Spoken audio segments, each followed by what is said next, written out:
since we're such a compact group, I think it's a very informal discussion. I have a few questions prepared and I'll get started, but we'll keep it fluid. If anybody has questions, please just jump in.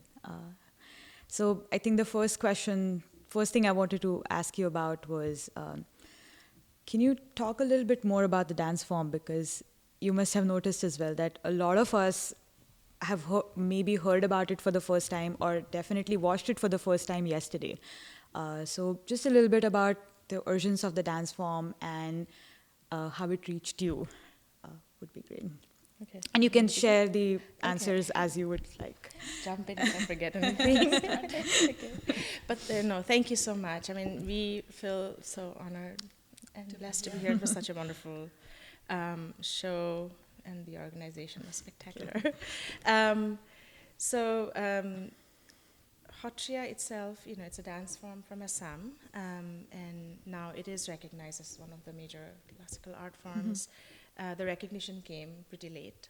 It was in the year 2000, and but it is about 500 years old, and it was created by this amazing polymath who could give Leonardo da Vinci a run for his money. So he was,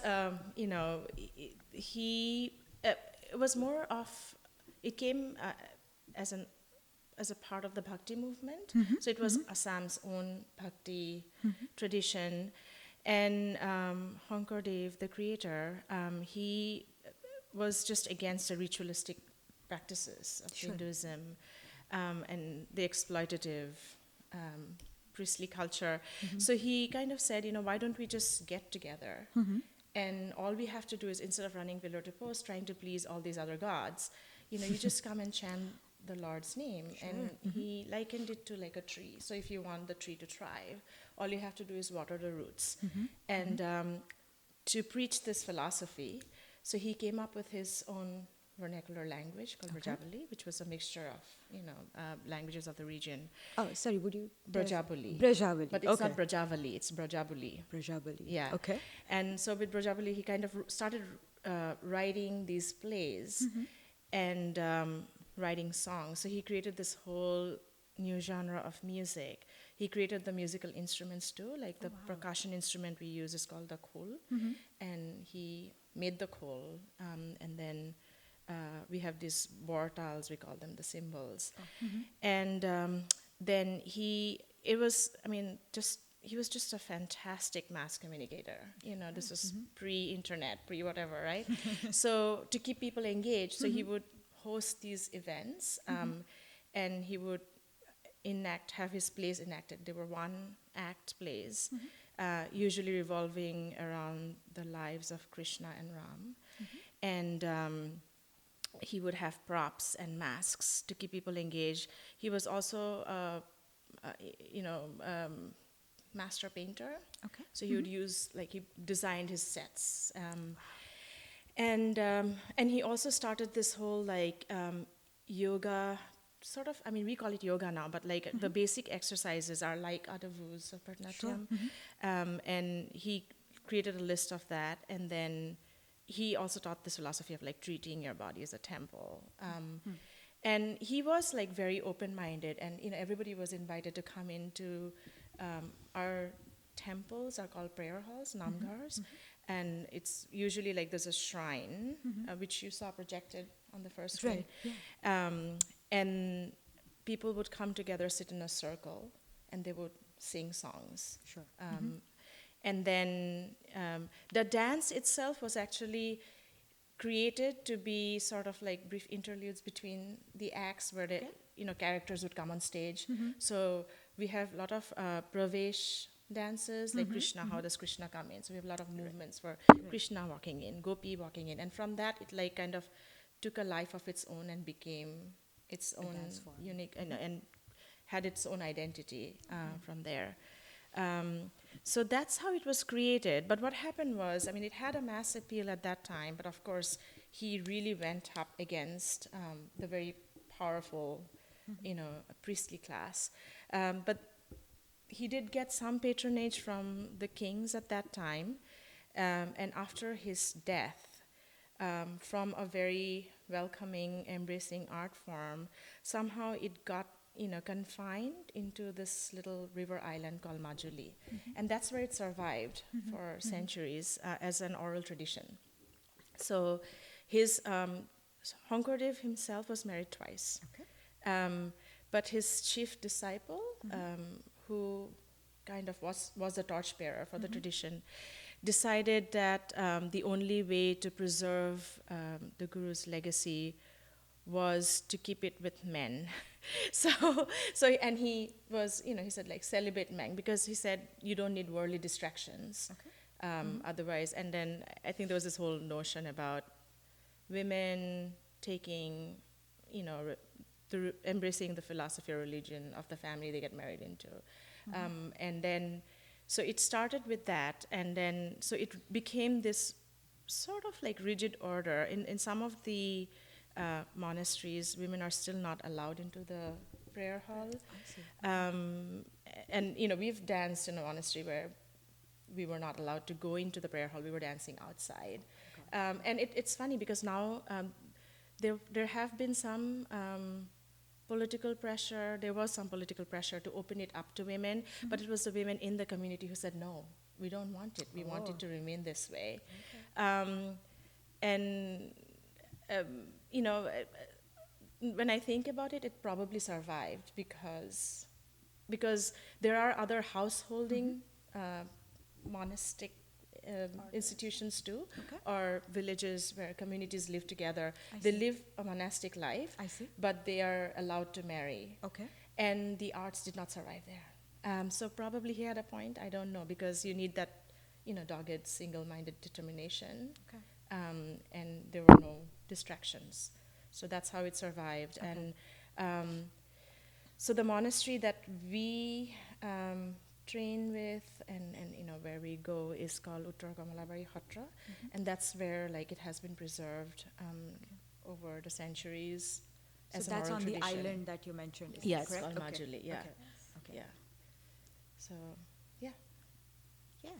I think so. You mentioned from what you're saying, there are different monasteries where this art form was preserved or has been continued.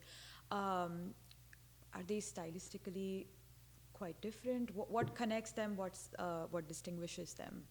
That's a very good question. So it is a living, breathing tradition, and it's because it's it's an oral tradition. It's been very interesting, as well as sometimes it's daunting and frustrating too, because and that's why there's like this always you have to keep. We've been really, really lucky because she's in India. I go there very often, so I've been able to keep up to date. But like every time you go, things change. Right. Because, for instance, like maybe there's an older monk who's teaching, and with age, his hand movements look a little different, and then that becomes the norm, because when he's teaching, and then, you mimic what he's teaching. Okay. So there are new movements being created that way. As far as the different monasteries are concerned, yes, there are some monasteries which have dances which just belong to them. And it's very interesting because there's one monastery which they're really rich in resources because they were patronized by the kings at that time. So vastly different from Uttar Kamalabari Khatra or any other place, because even the Khatradhikar, we call them, the head of the monastery, is always dressed like a prince, and they have something called the Apsara Nritya, which is the dance of the fairies, Apsaras, right? And in this particular philosophy,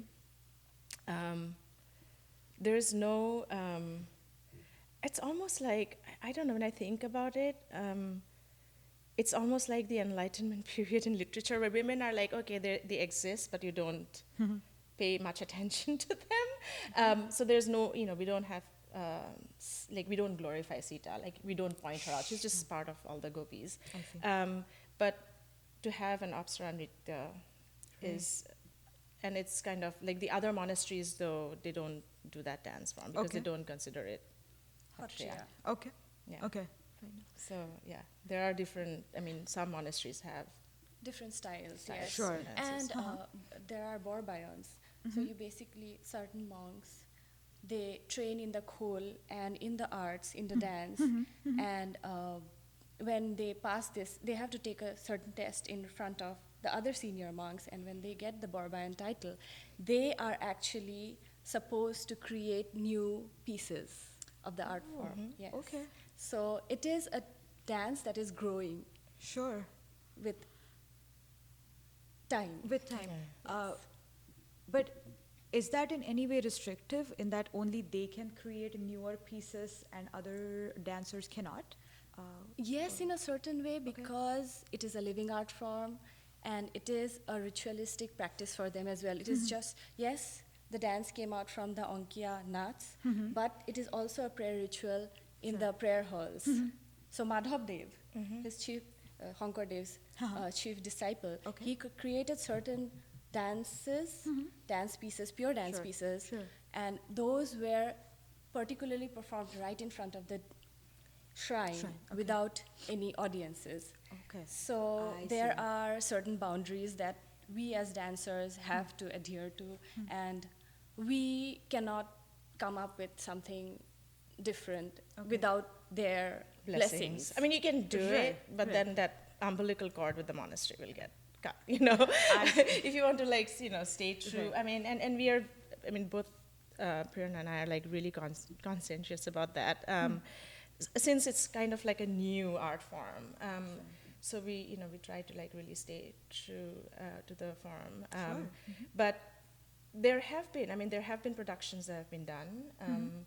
As long as you stay true to the philosophy, so we cannot worship Shiva, and there are dancers who've done that and gotten into trouble. Yes. So as long as it's like you can talk about every god, like you can talk about Shiva. Okay. But at the end, Shiva has to say, "Oh Vishnu, you're the best," or like as long as they're all saying, I mean, so there are ways of doing it. Okay.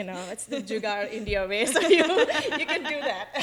As long as it's Krishna is our supreme god, and as long as it's Krishna and Vishnu, you're fine. Yeah, one of our mentors, Anita Ba, she created this piece on Daksha Jagya, King Daksha, yeah. Okay. when Right. Sati, the Sati episode basically. So what happens was when she created that piece, everybody was really angry on how can you create something that is based on Shiva. But then eventually, so she had to in the end add a piece where they said that Vishnu comes down to earth and restores peace and balance. Yeah. Okay. So So I do definitely want to ask you about your works and projects, but before that, and this phrase has come up twice right now, but it was also one of the things that I noticed the first time I was reading your website and so on. Hattriya has been referred to as the living tradition, and you also mentioned that. Can you elaborate a little bit more about what does that mean? It's not obvious to me what a living tradition is vis-a-vis other art forms that some of us practice or have been exposed to. Do you want to go? Okay. Well, it's a living, breathing tradition because it's part of our daily life. So it's like you do puja every day. I see. So the dance is part of the ritual. Okay. prayer ritual. Prayer ritual in the monks do it. monastery. And it's also breathing because as she mentioned, every day something new gets created in the monastery.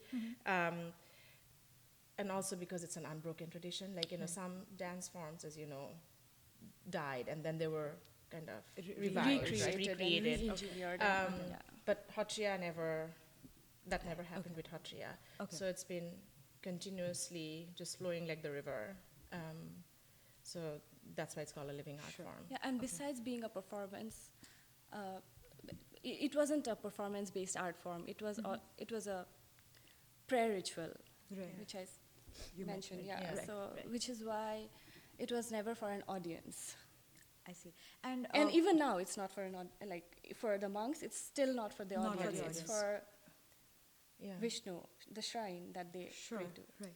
But when did it exit that strict sort of environment? When was it made accessible to the public? When did it begin being performed to a wider audience? So I think would say? 1960s. And how did that start? I Okay, guess was it what- was in the 1960s, and there was a scholar from Assam, Maheshwar Neog, who was actually the pioneer, and he, he was in academia, and he started writing about it, and then him and Dr. Sunil Kothari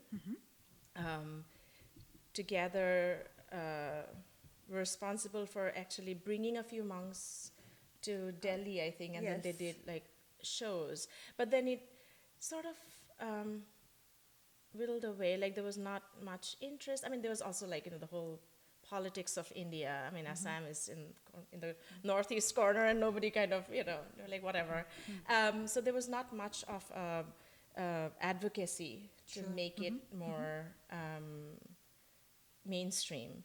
And also the monks were so, I mean, for them it's still a devotional thing, right? So they were also not advocating for it. Assamese people were not taking the responsibility to advocate for it.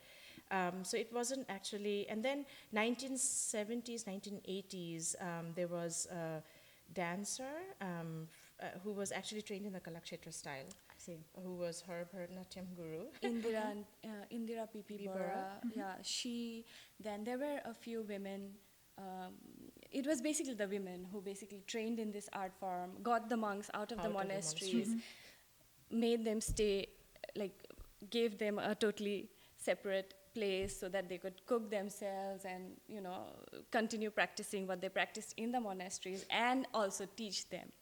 And they started performing outside, and because of Kalakshetra connections, they could take it to a wider audience. Sure. And Indira P.P. Bora, then Gorima Hazarika, she is an Odissi dancer. I see. So she made a vast contribution to Hotria. The dress that we wear now, Gorima Hazarika actually has contributed a lot to that. I see. Because she started, because earlier the monks used to, because they did not have access to silk, and they had that access, but then there wasn't enough funds to, to make such costumes. So Gorima Hazarika basically brought in the silks, the beautiful Assamese silks, and we owe the costume totally to her. So it's actually, you can say, women brought it out to the proscenium stage. Yeah, Yes. so they were, they were, in the 70s and 80s, there were like two main monks who left the order. And both of them were Borbayans, who were like the adhyapaks in the monastery. So we don't have the guru, sishya strictly, like some people are trying, some teachers are now trying to implement that in Guwahati schools, because in this tradition there's only one guru, who's the creator, Angardev, and others are adhyapaks, you learn under them. So some of the 2-3 monks kind of left, Rohar Sahakya Borbayan, and then Ghanakanta Borbayan, who's still alive and still teaching, and he has some really amazing students. So these people came out, and then they started. They embraced, they left the monastic life, and they married, and then they started like living in the city and training women. Sure. And then with that came the whole, you had people who could articulate and speak and could advocate for the art form. And that's when it started again, like, the two women she talked about, Indira P.P. Bora and Garima Hazarika. Sorry, I should also mention Pushpa Bhuyan. She Pushpa too Bhuyan, yeah. had a So major they, contributions. and these were women who were trained in the other classical dance forms, Bharatanatyam, and they had already had an audience. So it was easier for them to then go and advocate for the dance form. Then in 2000, it was just like the perfect storm for Hotria. Everything aligned, the stars aligned, and Sangit Natak Academy, the person who was heading it was Dr. Bhupen Hazarika, who was from Assam. And so Dr. Kothari, Bhupen Hazarika, they all advocated, and it became classical. So since then, it's just like, now like you have from not like Assamese girls growing up, like when we were growing up, Yeah, there were no. I was a city girl and I had no access to the dance form because there were no teachers at that point of time. And when we were growing up, Bharatnatyam was what every girl in Guwahati, Assam learned. Yeah. Actually. Or Odissi, interesting. Bharatnatyam and Odissi. And Odissi. More of Bharatnatyam Okay. and a little bit of Odissi and Manipuri as well. Yeah. But after it was recognized, you'll find, I think, a Hotria school in every single lane now. In Assam. Okay. But like the whole thing is to now. I mean, Dr. Sunil Kothari always says, like Sunil always says, it's been. I mean, we also have to keep in mind that it's only been what, like, roughly 18 and a half years. But he says, we need more people from the outside to embrace the art form. But it's still young. You can't compare Hotria to Bharatnatyam and Odissi. People are still learning about it or like seeing it for the first time. So there, interestingly enough, I think the biggest interest for Hotria has been in France. Okay. So there's a lot of people, and there's a university, I can't remember now. So one of the monks, Bhuyon, Dr. Babananda Bora, he actually is like a visiting faculty in a university in Paris. And he has a student who's doing her PhD in Hotria. I see.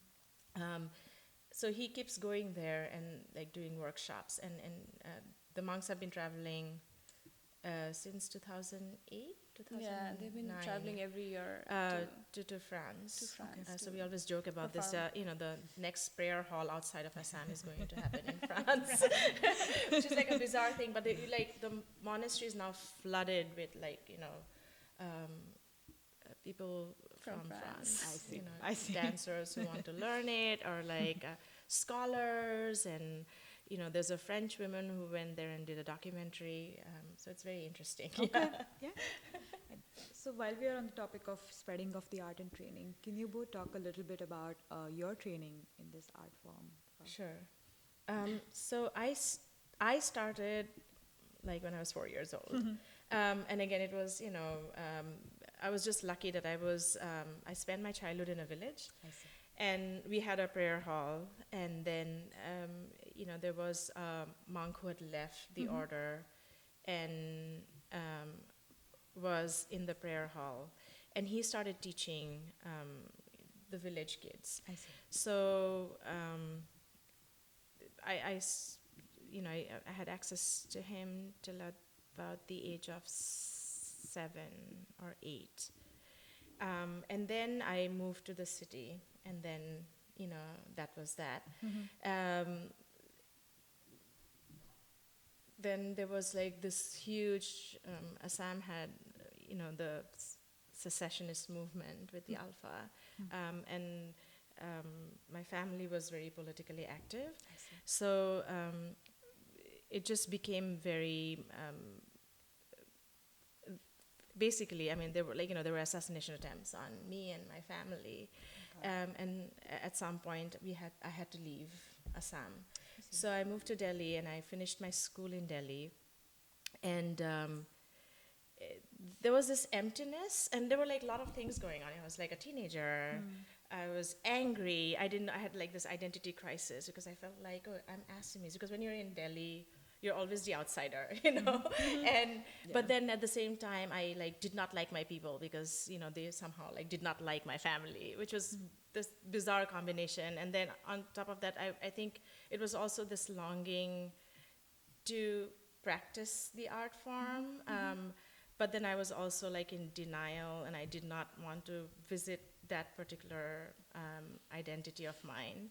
And Kathak found me. Like I was dabbling with different things. I went into Manipuri for a little bit, and then I was like, it was just very, I couldn't connect. And then Kathak actually found me. Maharajji was doing production, and he had a fight with Kathak Kala Kendra, and I think he said like, I want to do this open air thing, and I'm going to take like green dancers like who don't know anything about Kathak and train them, and young people, and I'll this fantastic like open air production. So and then so I somehow, like, my Manipuri teacher said, oh, you should go and audition, and I got in. And then I trained with Bhashwati Didi for a while, and Daniel Freddy. And then when I came here for my master's, I was looking for someone with connections to Lucknow Gharana, and I was very, very fortunate to find Janaki Patrick of New York. And Janaki Didi is like, I feel like she is actually, when we call guru, like she is sort of our guru. Because, she recognized, she always said, Madhusmita, and Janaki Didi is actually, she's American. And she was one of Maharaji's first students. She went to India in 1956. She saw him perform somewhere here, and she just showed up at his doorstep. And she said, I want to learn this. And she broke all those barriers, the language barrier, everything. Then, and then she learned, and her dedication is amazing. And Maharaji could not, I think he fumbled with her name, and he was like, I'll just call you Janaki, and that's what became her name. I see. Anyway, so she was very, like, she was always telling me that, she said, like, she always felt like there was some sadness in my movements, and there was this longing, I was, like, lost. And she said, you know what, maybe you should just go back and, seek out Hattriya again.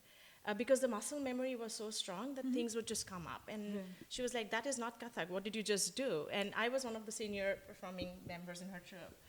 So 2002 was when I actually, like, she pushed me into it. And that's the magnanimity of a guru, right? She was like, go follow your dreams. And so I reconnected with the monastery, and then so it's been, and then 2008, 2009, yeah, was when we just, like, I left my job and we plunged into it, like, full time. Wonderful. Okay.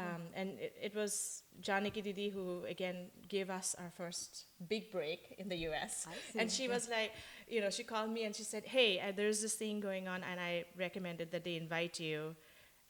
What's the name of your dance company? Give me it in, like, give me a name. I was like, you don't have a name. She's like, no, give me a name. So we were like, okay. We just said, Sattriya Dance Company. So many people ask me, like, why do you call it Sattriya Dance Company? Because it's like, why would you name a dance company after the name of the art form?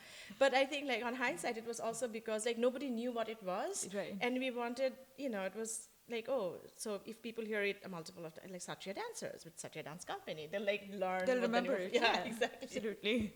Okay. Do you want to go? I never really planned any of this. Things just started falling into place, and it happened one after the other. I was initially trained in Bharatanatyam for 8 years. Like I told you, Guwahati did not have any Hattriya schools at that point of time. There were a few monks teaching, but then it wasn't a thing that you do at that point of time because, nobody was doing it, basically.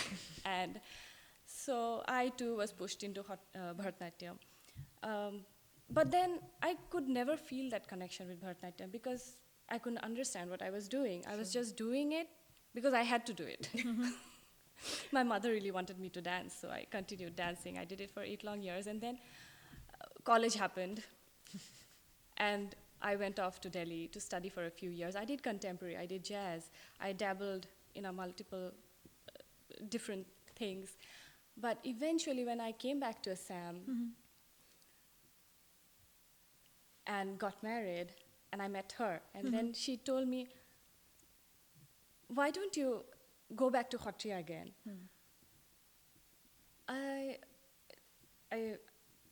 I wasn't sure if I wanted to do it, but then somehow, I don't know, we just did it.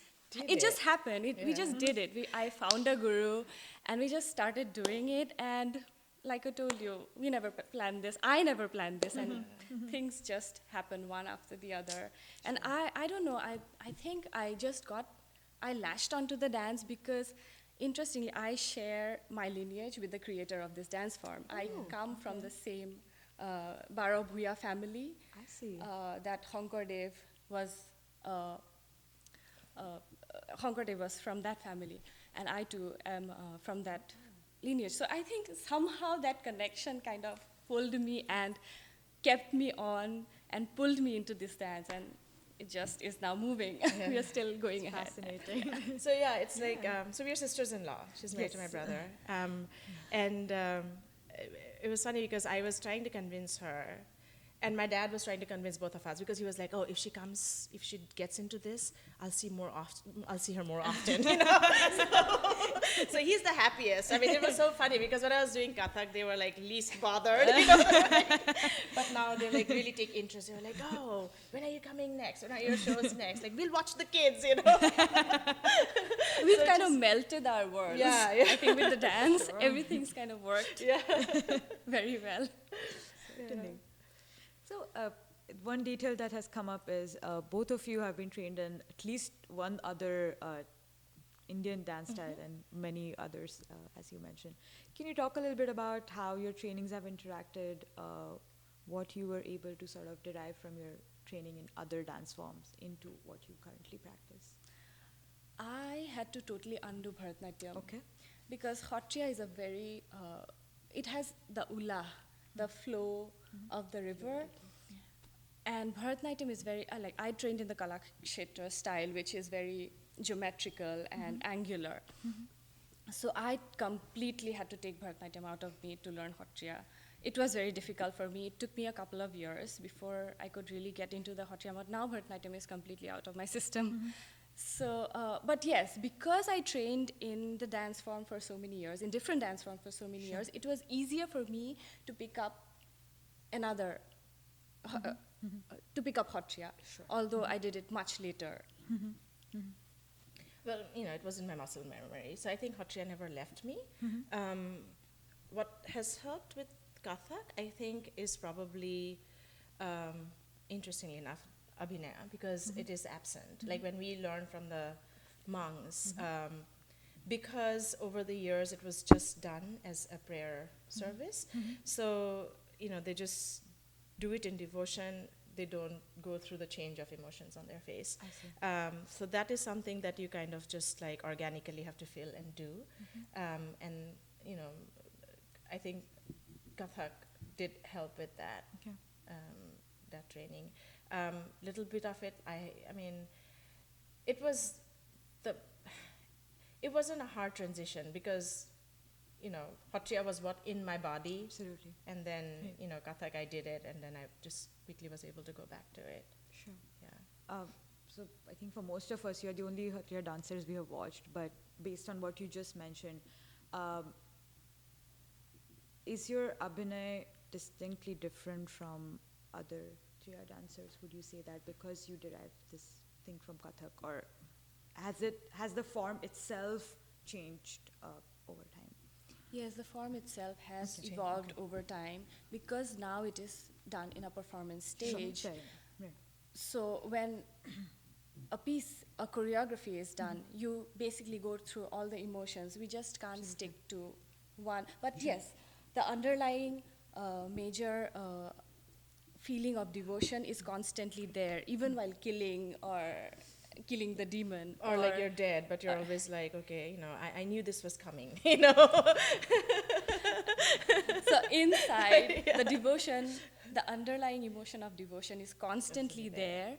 Our Abhinay is very subtle in Satriya, unlike certain other classical dance form where the eye movements are very sharp. But yes, it has evolved. It has definitely, Abhinay definitely has evolved because the monks do not practice Abhinay at all because it's sans all. And it's really interesting to watch them. It's a very different experience. Like if you watch Satriya dancers who are not monks, and then the monks, you know, when they dance, it's so. I mean, it's a completely different experience because I mean, they do just carry that aura, you know, with them of being monks. We couldn't get away with like what they do, and. Most of the dancers who are now the ambassadors for Satriya, women, have actually dabbled in Multiple other forms, yes. because Which is you know it's only since 2000 that people have transitioned. So, you know, like Anita Ba was trained with Keluchar Mahapatraji, and she's an SNA awardee for Satriya. Indira Indira Aunty, Aunty Bharatanatyam. she was trained in Bharatanatyam. Pushpa Bhuya was trained in Bharatanatyam. Then, Harodi Hoikia was trained in Manipuri. yeah, Yes. but the two younger generations, Anvisha Mahanta, Yes, she was trained in Bharatanatyam. Yes. Madhusmita was trained in Bharatanatyam.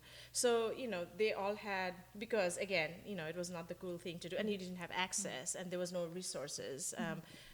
It was just like, you know, it's like here, right? Like parents put you in something, and then they want to see like you're performing. So there were no performance opportunities, and that was, you know, why people got trained Did in not want to do Bharatanatyam and it. Kathak, yeah, or Odyssey, right?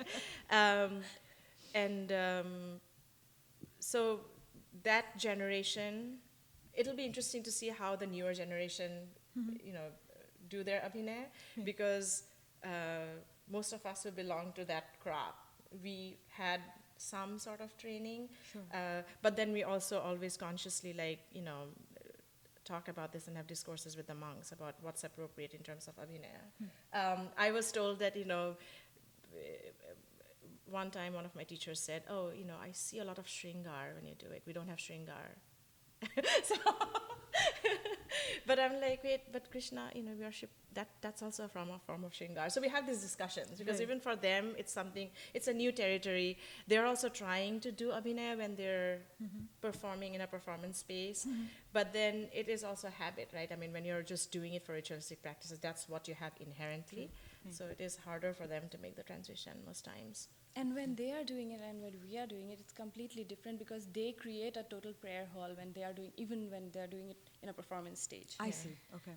And when, for us, it's a performance. Yes, we have that devotion in our minds as well, but then whatever it is, they are monks. And they have grown up practicing this art form since they were 2-3 years old when they enter into the monastery. So it's a daily chore for them. Yeah. Okay. Yeah. So it's completely different that way. So I was about to change tracks a little bit, but so I wanted to check in at this point if there were any follow-up questions in terms of the direction you were going in. I noticed yesterday that Madhusmita, you were wearing a skirt and you That were was my wearing a salwar. next track. A turban. Like a topi. Can you explain that? Sure. So one of the interesting thing about Satriya is it's a very gender fluid art form. So when the monks were doing it, again, no women, right? So to play the women characters, or to play the lasya pieces, you know, or to perform the lasya pieces in front of the shrine, they dressed up as women. They still do. So it was very interesting when we performed with them. So they're still not allowed to. They can accompany us with music, but they cannot dance. We cannot dance together.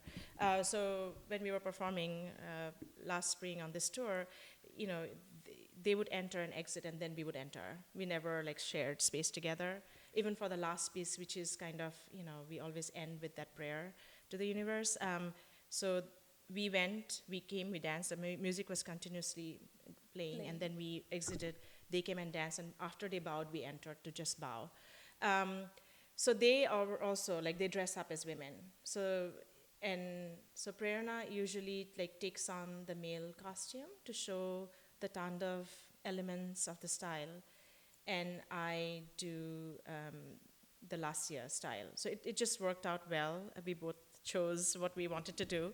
And now there's this whole thing about like, if you're performing as both as a male and a female, you do a combination, right? So that's what Willow was doing. She was not wearing the turban, but she was wearing the dhoti, and you know, and she did both elements, like Tandav and Lasya.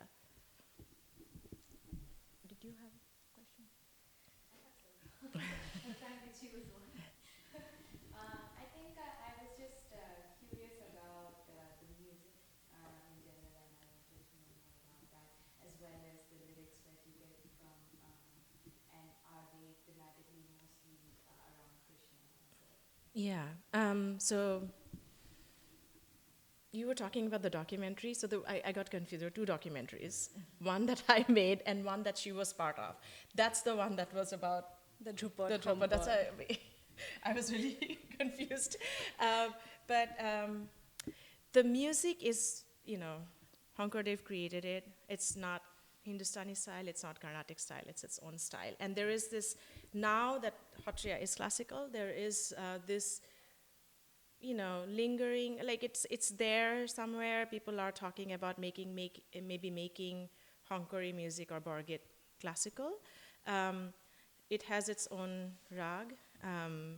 And the tal, Prerona will tell you, is that it's funny because I don't know if you noticed it, last night, the last piece, suddenly the layer just falls and you're like, ah. So with live music, the monks love performing with live music.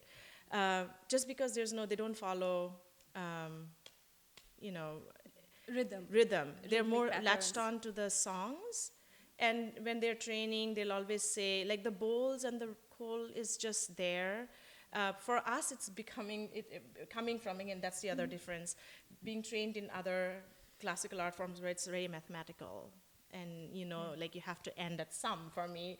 Or, they tell you, just a little offbeat. Don't follow the rhythm. And you're like, how can you not follow the rhythm? Because for them, it's listen to the song. Go with the song. They go with the song.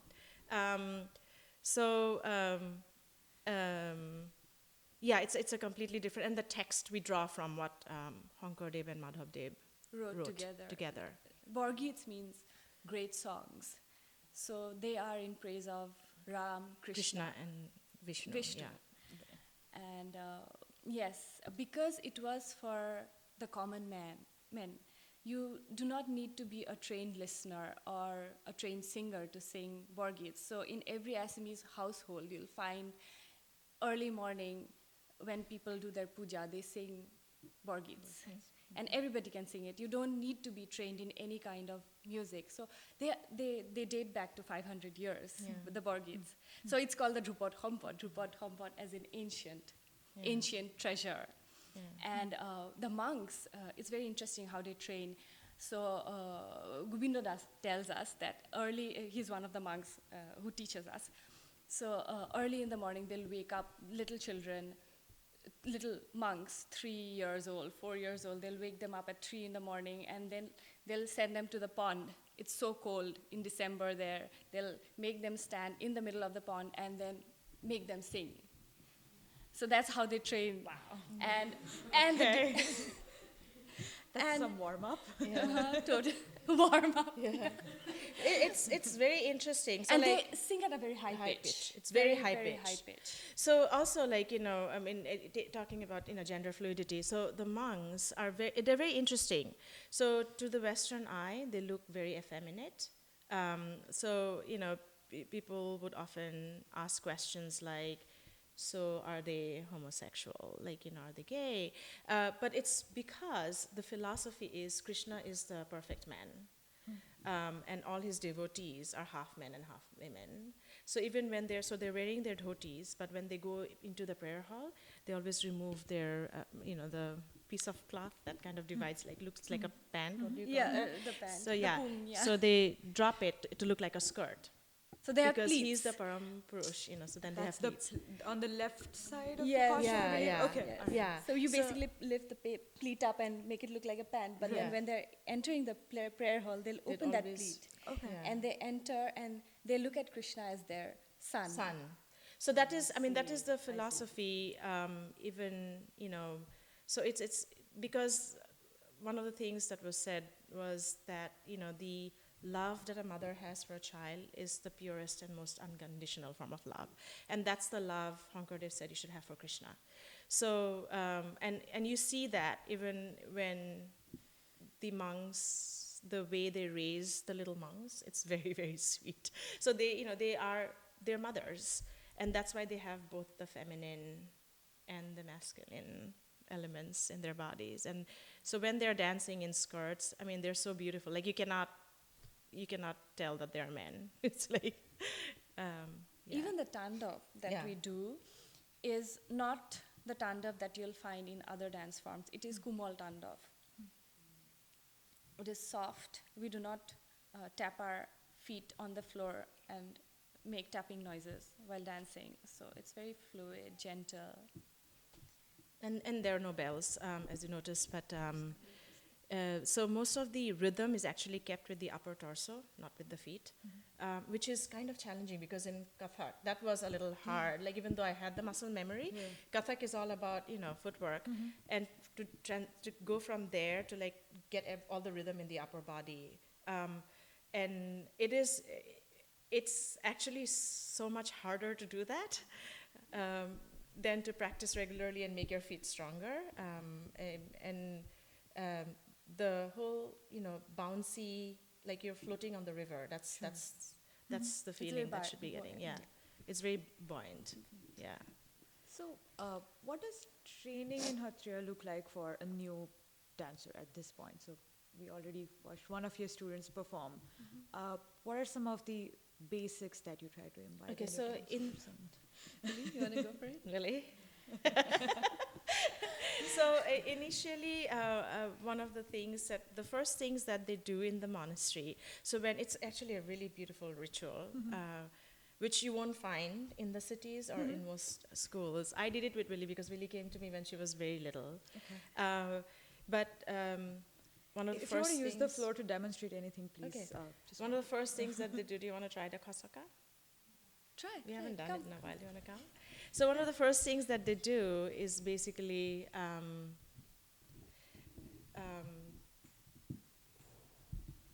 do you want to do? Okay, go ahead. Yeah.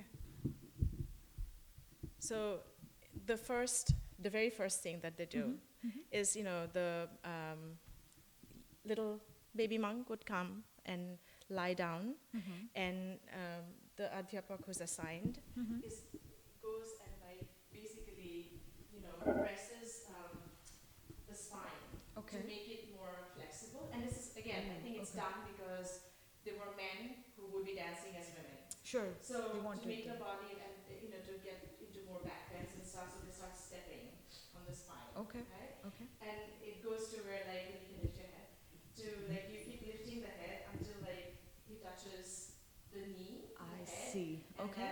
then, and it's like it takes a long time for the little boy to do that. And then and then like the moment the head lifts up to touch the knee of the teacher, and it's this beautiful gesture where like of trust, and that's the beginning of their relationship too, because the little boy has to kind of surrender himself to this monster teacher who's like stepping on his back, and so that that faith and trust and that bond kind of, and then the teacher also appreciates that trust, and so like you also do like pranam to the student, and from that there are like different. Do you want to show some of Matiyakara. the Matiyakara?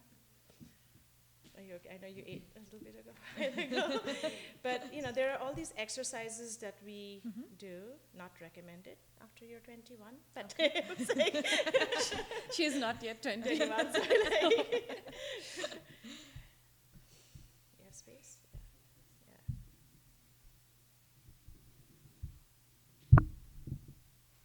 So things like that, right? Okay. And That then explains the fluidity in your movements, just by the way, but yes. and then do you want to do a lawn? Yeah.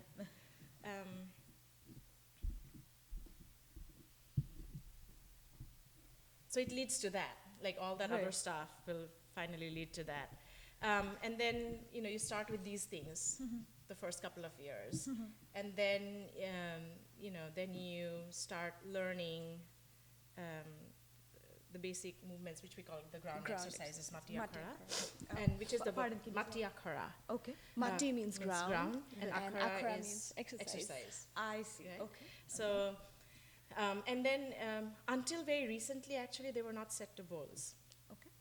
And now that it's classical, so it's kind of, there's like so many, it's very interesting because there's like so much irony and so much contradiction in Hattriya too, because I feel like Hongkordev created it to be not classical, and it was something that came from within, and you go with the flow, even with the music and the dance, you're not like tapping hard, there's no, but like now that it's classical, there's this tug and pull where you have to adhere to certain things. Like, so we are assigning bowls to them, bowls of the khol.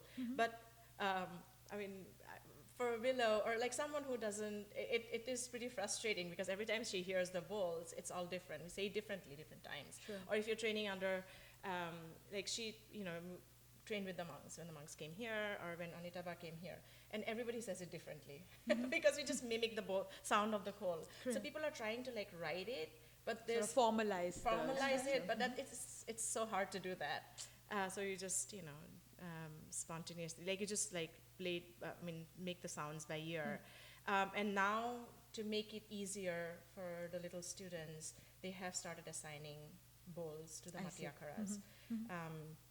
And there are about, depending on the monastery, there are like roughly 64 to 72 of these exercises. And then they are strung together to form a dance. So what Willow did last night, the European Nadubhangi, that is actually the first dance that they do. Okay. That is taught after training in the Matyakaras. That is the first dance. First Okay. dance. So first sort of composition. Something like Alaripu. Yeah. Like, sure. They do the Aripus, and then Alaripu is the first piece that you learn in Bharatanatyam. The same way it's in Khatriya, it's Nadubhangi. Okay. So yeah, nad means the dhwani, and bhangi is your basically stringing together the movements in those dhwanis. Those ones. It's beautiful. So earlier you mentioned at one point how you still train with the monks. What is the repository of Khatriya, I don't want to call them performances, but compositions or dances look like at this point? In that, when What's you the mark? Is that train, what you're asking? when you train, is it that you train pieces or you train on the style? So at this point, when you have trained for so long already, and given that most of what is practiced and performed are still the pieces that Hankardev had created, do you still train out of that main repository? Okay. So we go back. We like going back. So we have different teachers for different things. Sure. We still go back and do our just our Matyakara with Basics. one monk, who's like really, really good. Okay. So for that, we go to him. And compositions now, we go through texts. And luckily, there have been a lot of translations now from Brajavali to Assamese or Brajavali to English. Whereas before there was only Maheshwar Neog who was doing most of the studies, but now there's a lot of people who are writing about his work and translating them as well. So we pick the work we want to do and the storyline, and then most of the times what we do is like we would brainstorm between the two of us, and at this point it's like the choreographic process is also like we're in constant conversations, and then once it's done we go and show it to them, or if you want to learn like a new movement, as I said, because it's a living tradition, so sometimes there are new movements that are added. So whenever you go there are like workshops that we do, or retrain in some of the pieces that we already know. Sure. Because there are certain monasteries that would do like the sali in a different way, and then you go to another monastery and then you learn like a new movement as you're learning the piece. So it's retraining, and also like while you're creating new music. Yeah, and it's also a plus. We want to seek permission in the movements that we do, and it's with their blessings that we can actually present it outside. Absolutely. So this had come up in one of our very early conversations, and please correct me if I'm wrong, but Prerona, you also do more sort of research, documentation work in terms of costumes. Do I remember that correctly? Or because we talked about potential demonstration, and in that Masks. I was She does masks. masks. My bad. Yeah, I sorry, apologize. yeah. So can you talk a little bit more about that, because I had been curious about it since then. Yes, the mask making procedure is very ritualistic. So it is done in this hotra called the Samogri hotra. There is a particular hotra where this tradition has been preserved, and it is still taught to new recruits, new monks, and now they have opened up their doors for people from outside as well. So you can go and train. So it is a very, very long procedure to learn that process of mask making. So they use bamboo. So of course, it starts with a prayer ritual, and then they use bamboo to make the structure of which mask they want to make. Suppose it's Garuda, then they'll weave it in a way so that it kind of looks that shape of the bird. And then they use clay and cow dung. They mix both of those two ingredients together, and they create the base. And from there, the process the process basically goes on, and ultimately the final product is out. And it is not baked, unlike other clay pottery where you bake your but it's not baked. It's basically put out in the sun, and it's in because the sun is very, very harsh there, and so they basically put it out in the sun, and that's how the whole mask making procedure happens. And I think nowadays they've started putting a little bit of preservatives like kerosene or something, because otherwise what happens is, because there's cow dung in it, sometimes, these masks get ruined very quickly. I still remember at Samogri Hotra, the Hotradhikar was telling us, so when they brought for the these masks to display at the British Museum, they had to go through multiple tests. Oh my God. Because I can only imagine. yeah.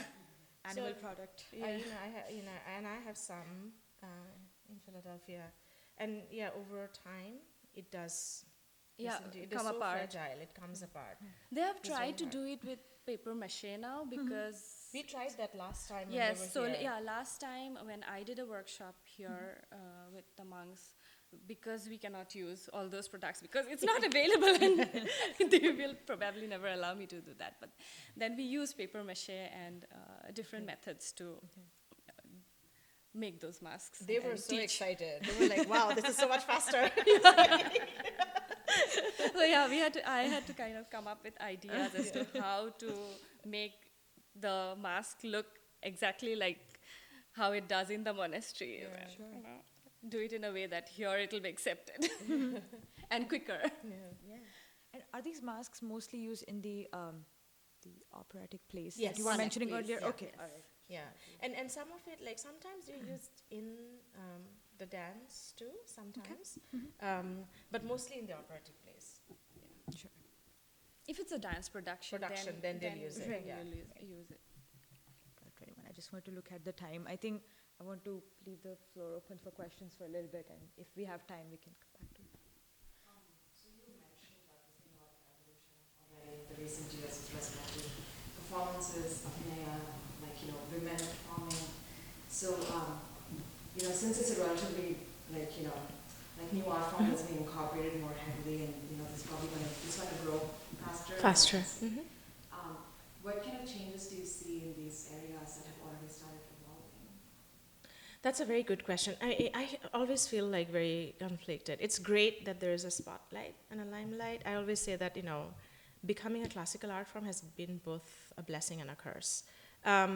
Because there is this, I think the monks or the monastery is losing its innocence. The monasteries are losing their innocence. Because suddenly it's, there's like all eyes are on them. Of course, from the performing arts world, tourists, So what's happening in the monastery now is, yes, they're doing the ritualistic performances, but they're also like thinking, the good thing is the revenue is coming in. Most of these monasteries were having a hard time surviving. And now there's an influx of, because of the interest, there is an influx of revenue. But the problem is also, I see that the younger monks are more like now have to be very busy with training for performance, because these tourists come in and they'll be like, we want to see a show. And so there's not much work done in terms of what they were like, before it was all about like learning, the process of learning, right? And now it's more like becoming performance oriented. Like that's just my observation. They stick to the performances Performances that they only. would do for the tourists. But And not- because of that, every day, there is a tourist season in Majuli that is during the winters. So whenever whenever they have heavy inflow of tourists, what they do is they do not do their daily ritualistic practices, Yeah. which Because it's again like, these performances It's are done in the disrupt- prayer hall, and then it kind of, it's becoming disruptive. That's happening.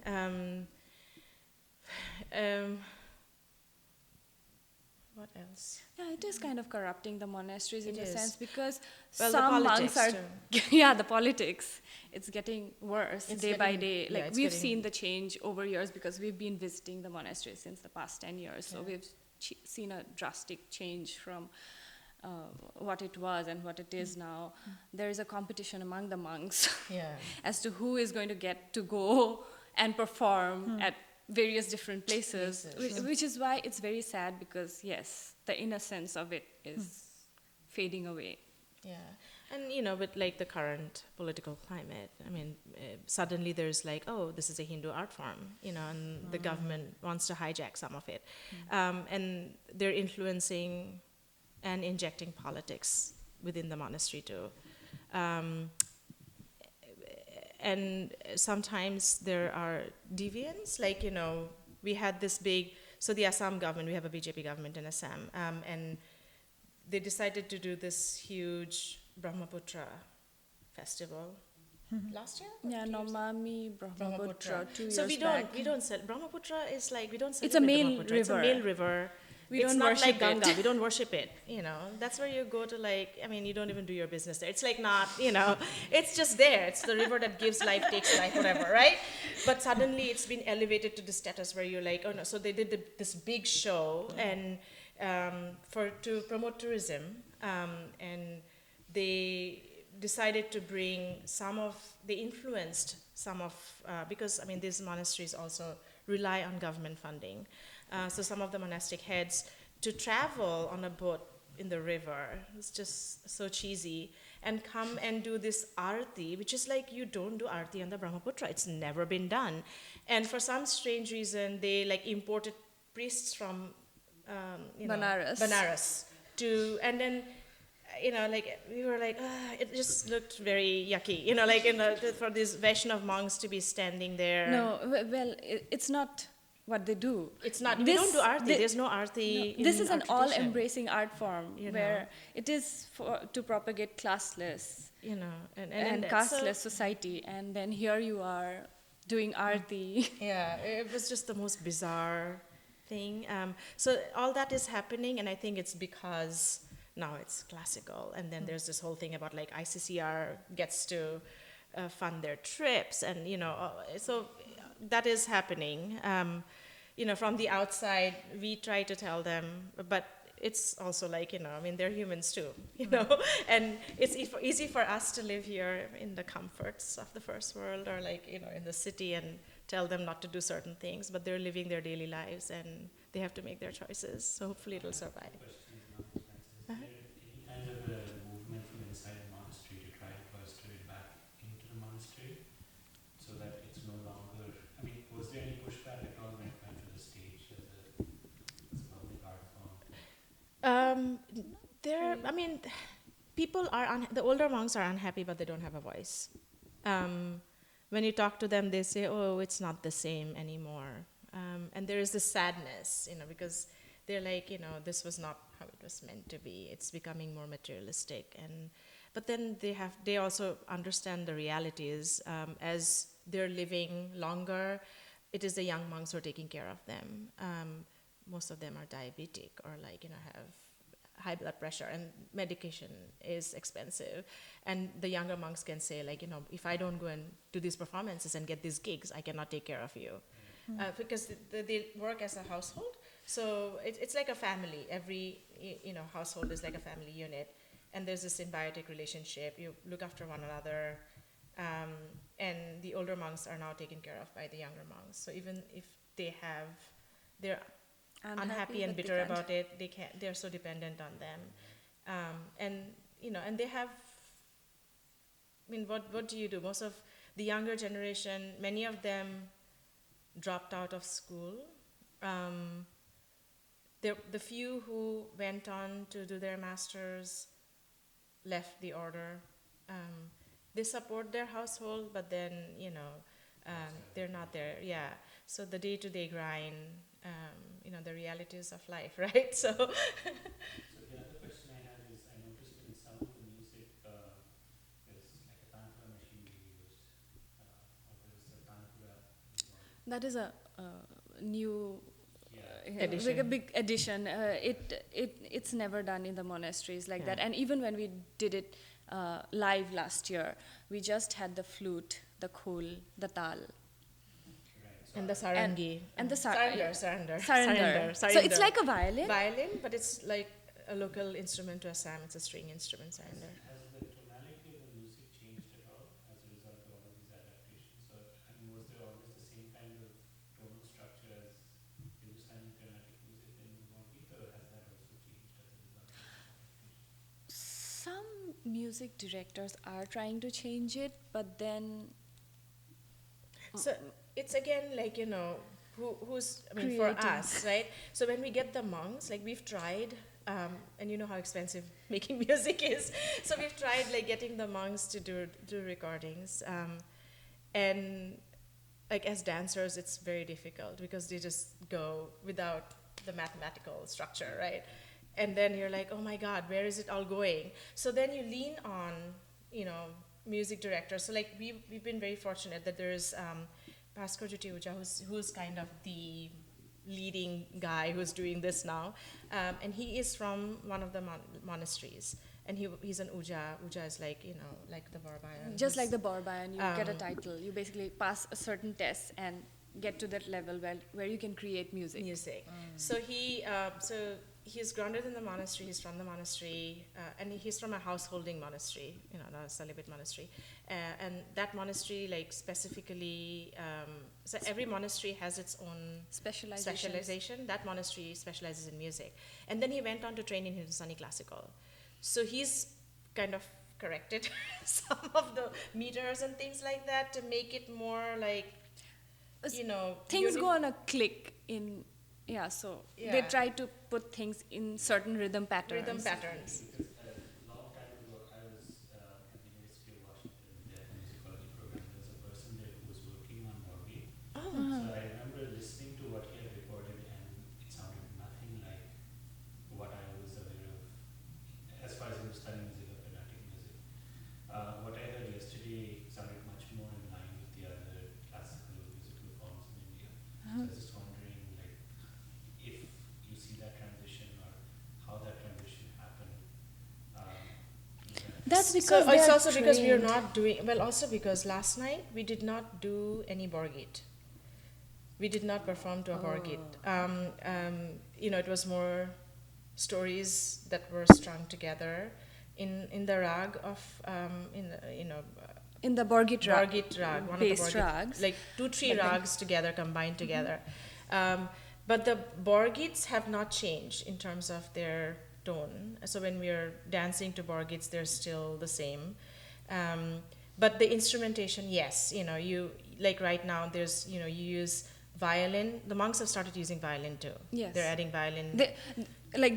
They have the permission to do it. So They that's are right. allowed to do it. So they are So- getting in different instruments now. So they're doing like when we were touring last year with them, we had a violin player who is trained in Hindustani classical, and he accompanies them everywhere because he's now guiding them also. So the violin is used. Flute, khol, and tal are always there. What other instruments? are used? Harmonium is used now. Harmonium is used for the singers. which wasn't So- there because this Borgits are not sung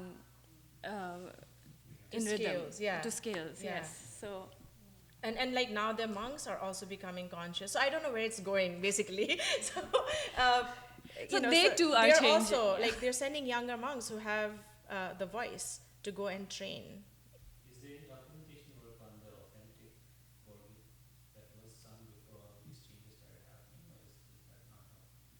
The original Borges, yes, there Yes. must be archival work. Yeah. With the original Borges, yes. Yeah. Yeah, I've been doing the dance, like I've done, like 2010 I took this huge project, and I'm so glad I did it because it has changed since then. And again, like, it just like changing, the change is coming very fast and it's hard to keep up with. You also have to be conscious about the fact that it's a performing art. As long as they keep it the same way, I keep telling them this, I was like, let us do what we need to do as a performing artist, but in the monastery it should not change. But then again, you feel like a hypocrite saying that because you're like, okay, I'm going to do this, but you who have been preserving it and passing it on should not do this. So it is really like this, it's not easy, but it's a constant discourse. We are always in conversation. We always have these, conversations, difficult conversations with them about what's appropriate, what's not, and they're very receptive. They're very receptive. So I had a very similar question but from a dance side, but I just wanted to preface that by saying that like a lot of the things that you said today just like brought back memories because I'm a Kuchipudi dancer. Oh yeah. And perhaps not as young as Sattriya, but Kuchipudi was also classicalized probably maybe around 50 or so years ago. And so I would imagine, and me being a younger learner, of course, that by the time it had come to me, it was already in a sense Sanitized, yeah. Sanitized, yeah. because it started as like a storytelling art Yeah. form, but now has been kind of tailored towards it becoming an individual dance form in the same way as maybe Sadhya or Bharatanatyam was intended. And so I see like a lot of the way that it is taught now, the other rules that are related to it are very perhaps like taken from the what Bharatanatyam, which would have been more established, was just kind of taken from it. So my question to you is that like as you see the style getting classicalized essentially, so I would imagine that much the same way to go through the same route of getting codified in some way and becoming sort of classicalized in some way. So I don't know, it's an inevitability I guess, but like where do you see it going? Is that already happening? So there's something very interesting. One of the blessings, again, is because there are different monasteries.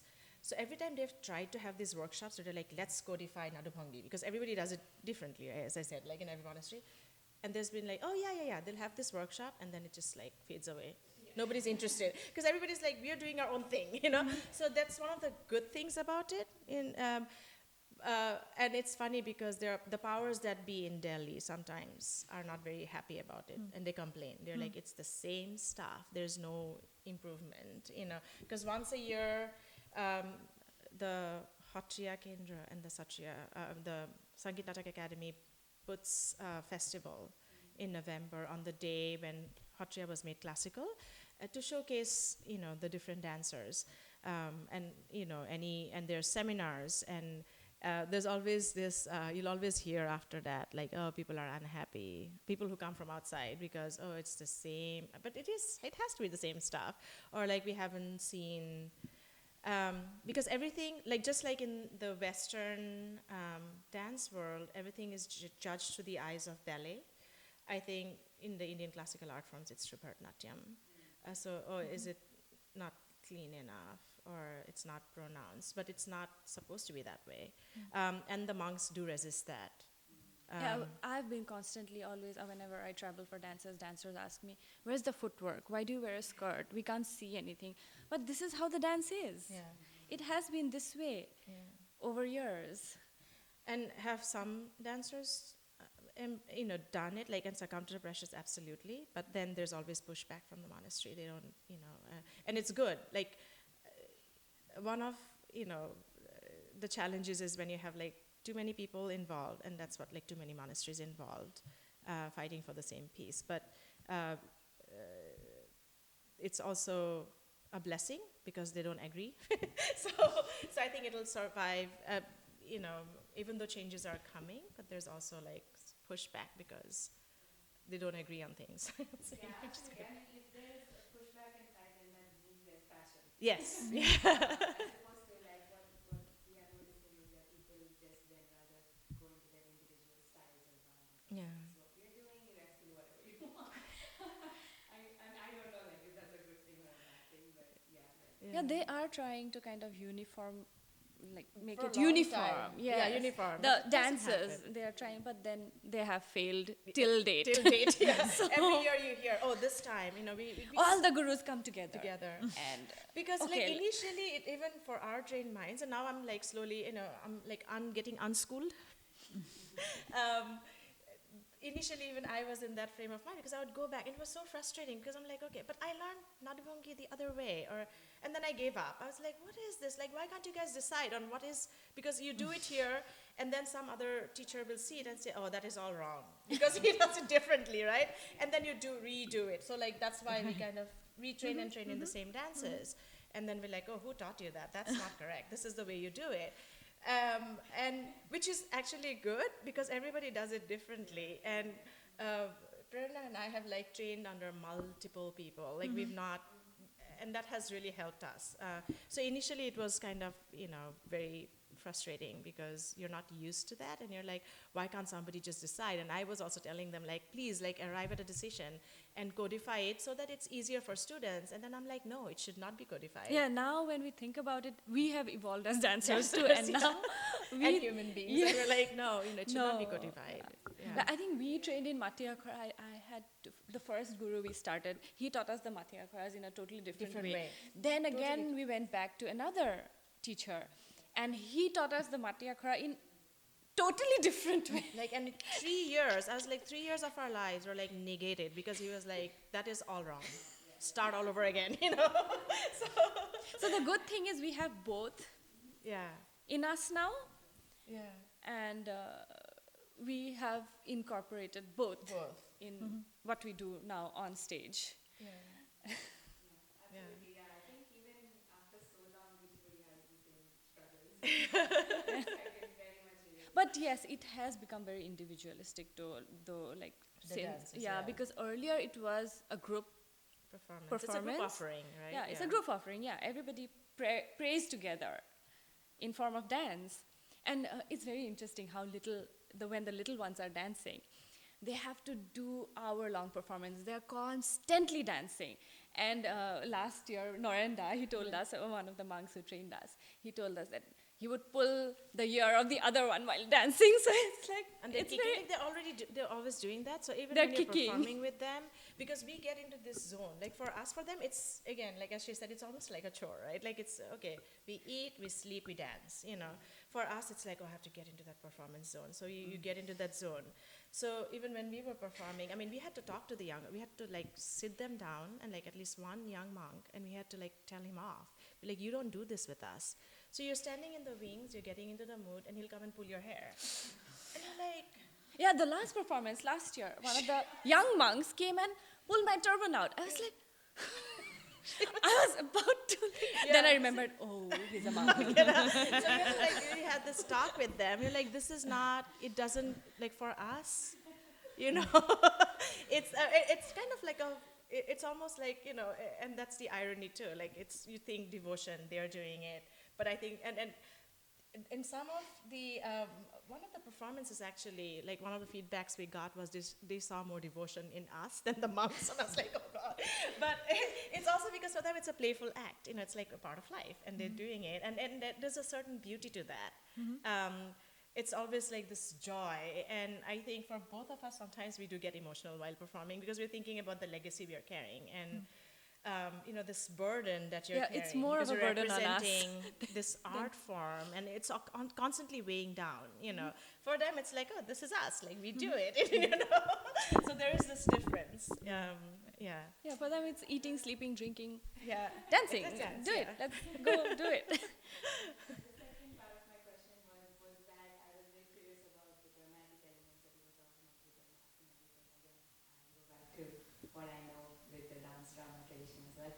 I was wondering if you can talk a little more about the storytelling aspect of Sattriya as a dance form and the more group and the ballet is kind of what you were talking about a little bit. Do you have that? And if so, how does that go? And how is it different from the more individual pieces? Yeah, when they put up the Ankya Bhanas, which are the one-act operatic plays. So what is really interesting is during the month of Bhado, which is when like Hankodev was born. This is like August, September, is when they present all the works that were created by the Guru and his disciple during his birth month. So you go there and you get to see everything that you don't see usually, like, and it goes on like 24 hours. Like they have to do this, and those, at least, like, thank goodness until now they haven't succumb to the pressures of tourism. Like it's, they ritualistically they have to do this, so they do it. And in those, so they would enact those plays then, and they use masks for that. And when they are doing, it is overly dramatic when they're doing the theater or the storytelling forms, and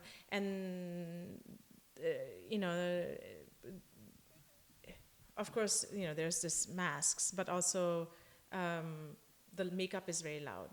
Big mustaches for the kings, and and everybody has their own different makeup style that they use for the different characters, and costume as well. and costume too.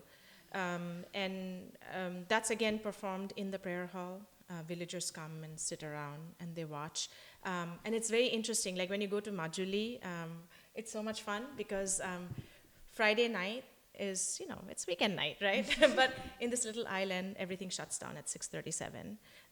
But the villages would host these paunas, and the monks go and train them, and the villagers or the monks would put up these performances. And what's really interesting is it's the same plays, like it's only a couple of plays, so they would do the same plays over and over again, and everybody knows the dialogues, everybody knows the script, everybody knows the songs, right? So they'll sing along, and they will deliver prompt, the dialogues, they'll deliver the dialogues, and they'll like tell like, Ram, go behind, like it's very participatory.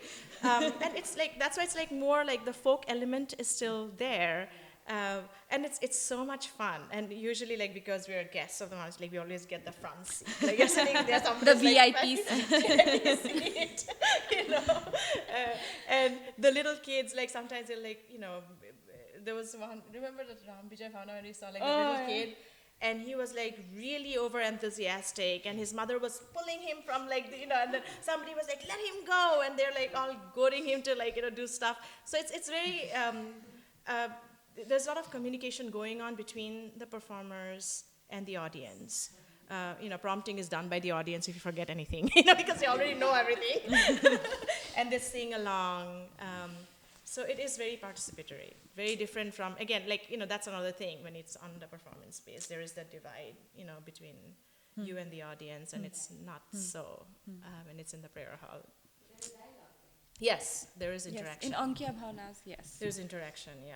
But in the Satriya, Satriya was Part of that. part of that.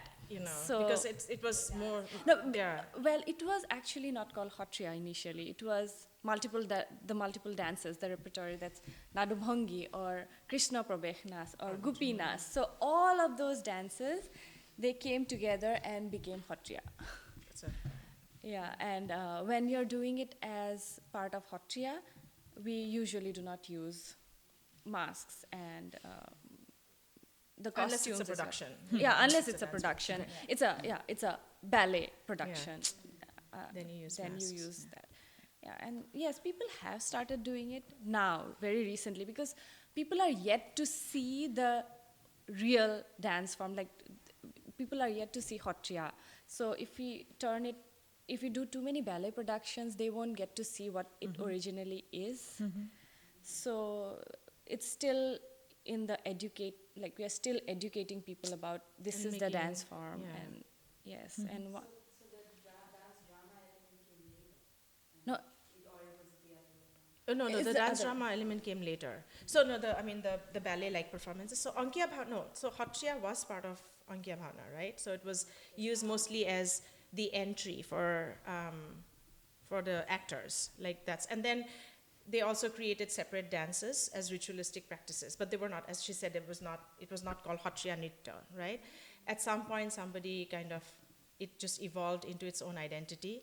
And then, but in terms of like using it in other ballet-like production, that is happening now, but it's still very confined to Assam and in Guwahati, because people have seen enough of it. So now like they can experiment, and they're doing some productions like that. But it's very far. And, you know, Yeah, well, because outside people are, even in India, people are yet to see Hattriya. A lot of like places that Yeah. I have performed in, I've noticed that people, I've never seen Hattriya before, I've never heard of Hattriya before, and people get confused between Hattriya and Kshatriya.